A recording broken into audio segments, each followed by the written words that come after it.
Good morning, good morning.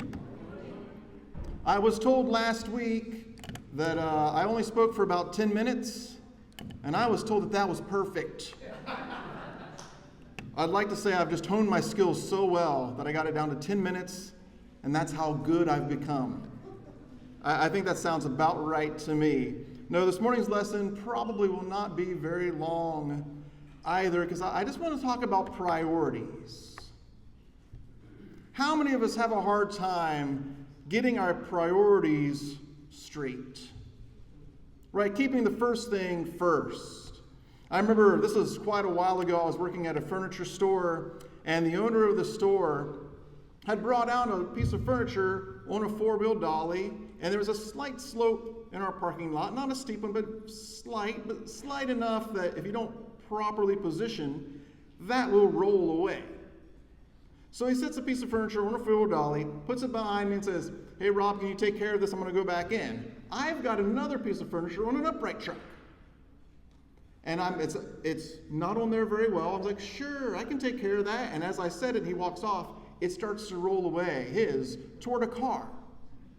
So I try to quickly set mine down, and in doing so, it falls over and breaks, and I run over and I grab the other one, and I stop it from running into a car. I went and told my boss, I was like, "Hey, that wasn't a very good idea, putting that piece of furniture like that." I had to save it from hitting a car, and my furniture fell over and broke. And he said, "Well, looks like you had your priorities wrong, didn't you?" He was kidding. It's hard sometimes to know what the first thing is supposed to be. It's hard sometimes to know what's supposed to be done first and what's done second. Sometimes everything feels the same. More often than not, we will end up prioritizing things that aren't as important and pushing things that are of the utmost importance to the back. This is one of the primary concerns that Jesus has throughout his ministry. Are people who think they put the first things first, but actually they put the second or the third or the fourth thing first. And they've forgotten, they've lost sight of the fact of what it is God has called them to do and how God has called them to live. And instead of living in that calling, what they've done is they've created certain rules that maybe they thought were easy to do. And they thought by doing those certain set of rules, they were doing what God wanted them to do. We talked about this on Wednesday night, this past Wednesday night, in regards to marriage and divorce and what that passage in Matthew 5 is actually about. We're going to look at that same idea again today, but in a different passage, maybe a little bit more forthright, where Jesus is eating dinner at a house, and the people of God, the leaders of the people of God, are wondering why he is there. And he has to set the record straight for them. He has to get a little rough around the edges with them. While Jesus was having dinner at Matthew's house, many tax collectors and sinners came and ate with him and his disciples. I just want you to picture this. Jesus is having dinner at a tax collector's house. And I know preachers, we always go to tax collectors and imagine the setting and the time, but there's a reason we do that. It's because it's really important. People did not associate with tax collectors. They just didn't. Especially if they were Jewish tax collectors. Because they had basically turned their back on their own community to collect taxes unfairly for the Romans who have occupied their land. And Jesus is having dinner at Matthew's house. Matthew will be a disciple of Jesus. He's having dinner at Matthew's house. Many tax collectors and sinners came and ate with him as his disciples. Everyone's there.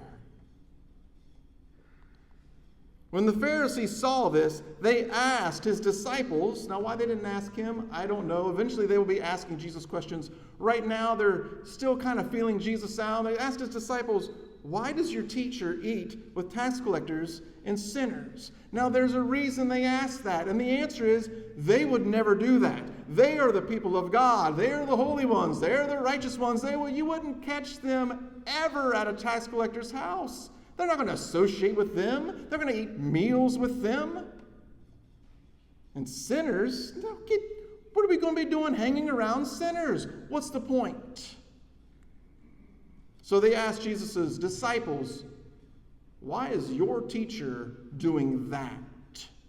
And this is a question that pervades Jesus' ministry that they always ask. Why does Jesus do this? Why does Jesus rub the grains in his fingers on a Sabbath to eat? Why does Jesus let this woman touch him with her tears and dry his feet with her hair? Why does Jesus do this and this and this? They're always asking. They never understand. The reason they don't understand is because they don't know what Jesus' call is, which means they don't know what their own call is. Why does your teacher eat with tax collectors and sinners?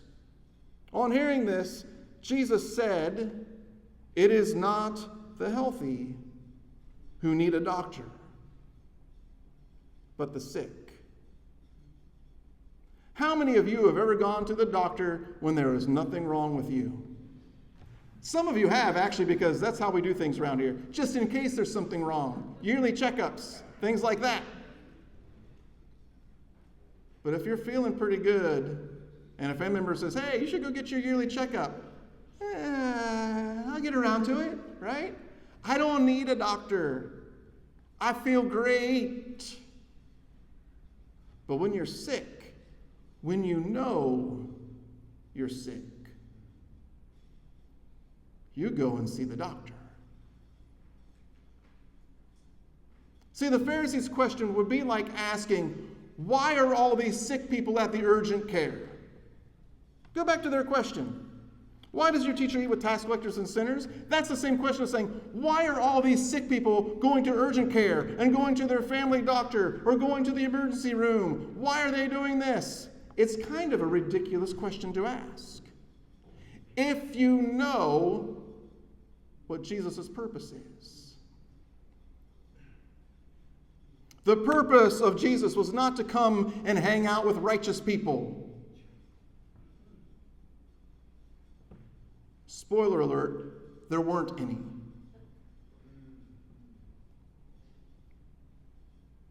He came to help those who were sick. He came to help the tax collector. He came to help the sinner. He came to help the prostitute. He came to help the deaf and the blind and the demon-possessed. He came to be with those people, God with us. You see, the problem the Pharisees have is often the problem that you and I have. We don't think we're sick.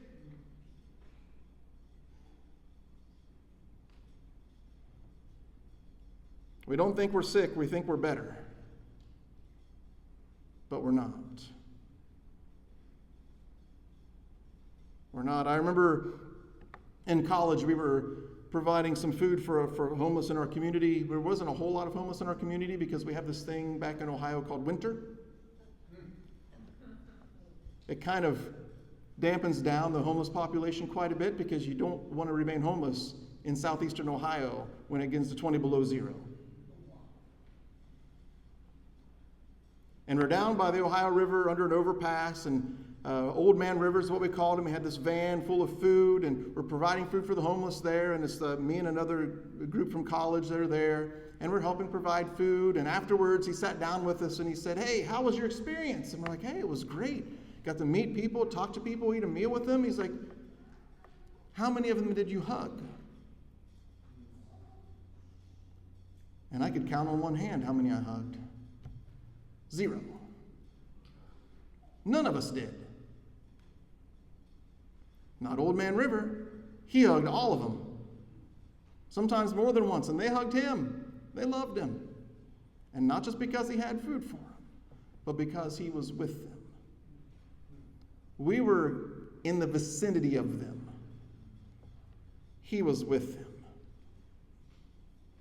Jesus says, it's not the healthy who need a doctor, it's the sick who need a doctor, and I have come to be with them. Then he has to correct them. This may not seem harsh, but if you've ever been corrected in a public setting, it's never any fun. Please don't do it to me. He says, go and learn what this means. I desire mercy, not sacrifice. You see, this is where they'd gotten their priorities mixed up. They thought all this time that what God really wanted from them was a bull or a lamb or some grain or some oils. That's what they thought God wanted. And they said, well, look, we're doing the sacrifices. This is what God asked us to do. We're fine. We're doing just fine. But stay away from those people.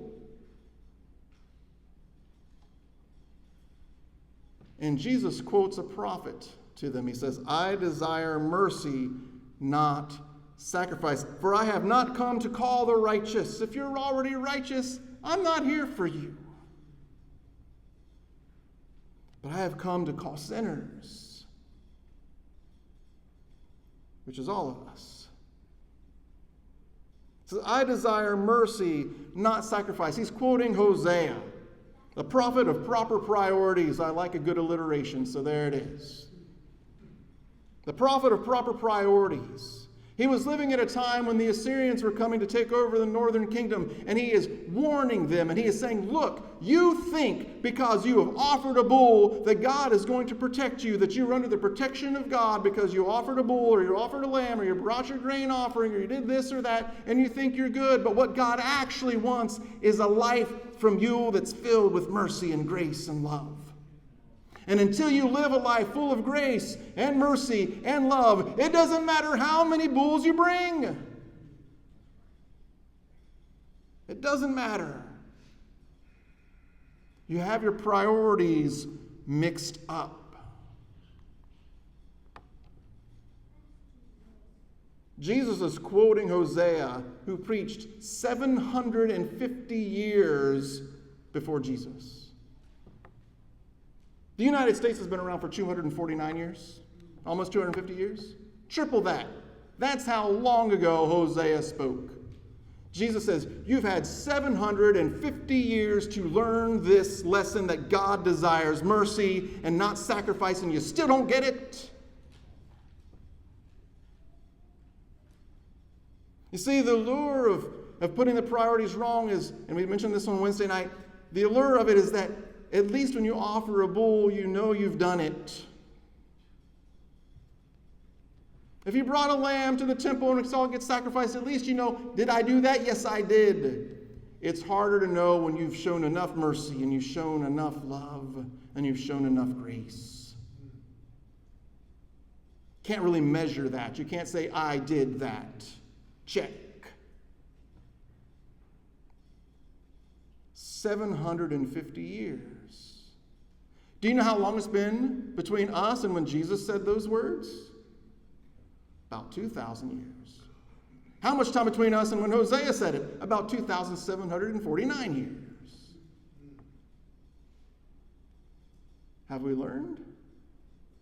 That's a long time to learn something. Have we learned?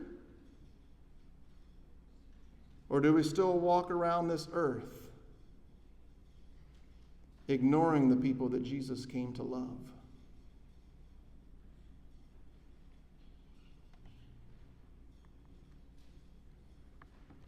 Youth 1050, if you are 8th grade or up, you're going to follow Brandon.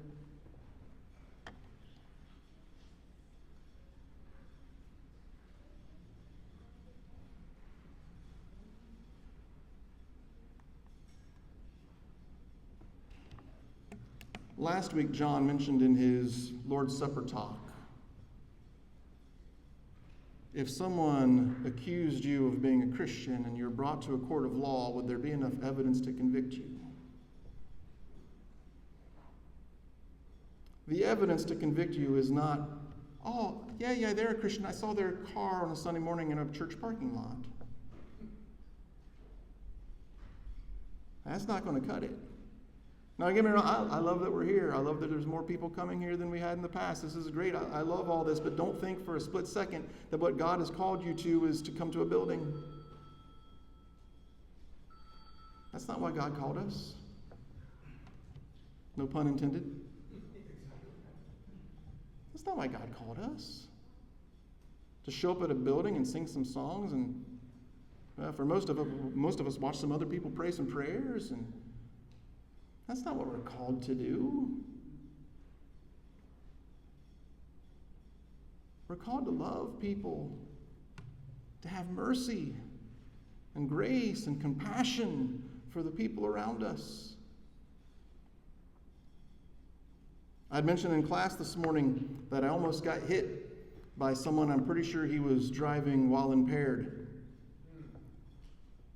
And someone said, "Oh, glad they didn't hit you." And it's like, actually, I wish they had, because at least we were on a slow-moving street, and then I watched them get on the freeways, swerving back and forth up the lanes as they went on the on-ramp. I wish they'd hit me. At least they wouldn't be on the freeway. Can we learn to love people? Now, I'm driving my painting truck. I was like, well, if they hit me, I was glad I wasn't in the Tesla. But honestly, it doesn't really matter what car I'm in.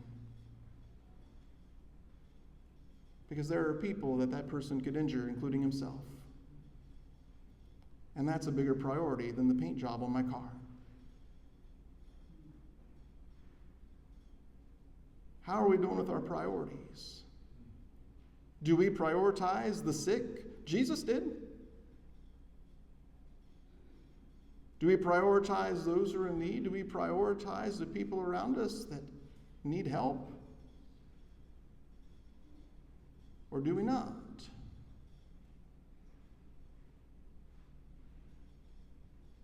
$2,750 years is a long time to learn something. I invite all of us to learn it this morning.